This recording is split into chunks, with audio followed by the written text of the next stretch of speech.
2024 সালের বন্যা স্বাভাবিক বন্যা ছিল না উল্লেখ করে প্রধান উপদেষ্টা অধ্যাপক মোহাম্মদ ইউনূস বলেছেন, আমরা যখন সরকারের দায়িত্ব গ্রহণ করি সঙ্গে সঙ্গে বন্যা শুরু হয়। ঠিক বুঝতে পারছিলাম না এ জায়গায় কি বন্যা হবে। অন্যান্য বছর যে বন্যা হয় এটা সম্পূর্ণ ভিন্ন জায়গার বন্যা। এটা কত গভীরভাবে মানুষকে ক্ষতিগ্রস্ত করবে সেটার কোনো ধারণা ছিল না। তবে দিন যত যাচ্ছিল এটা কঠিন হয়ে যাচ্ছিল।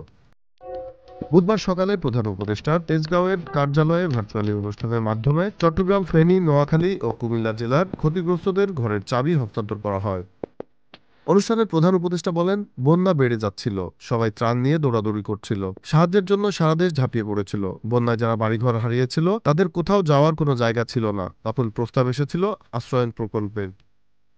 তিনি বলেন, ভালো লাগছে যে সেনাবাহিনীর মাধ্যমে আশ্রয়ণ প্রকল্প বাস্তবায়ন হয়েছে, টাকাটার সঠিক ব্যবহার হয়েছে, ঘরটাও সঠিকভাবে নির্মাণ হয়েছে। অনেক সময় টাকা ব্যবহার করা হলেও গুণগত মান ঠিক হয় না। আজকে গুণগত মানের ব্যাপারেও আশ্বস্ত হলাম। আমরা যে টাকা দিয়েছিলাম তার অর্ধেক টাকাতে কাজ হয়েছে। এটা একটা আনন্দের খবর। যে নিউজ, ঢাকা।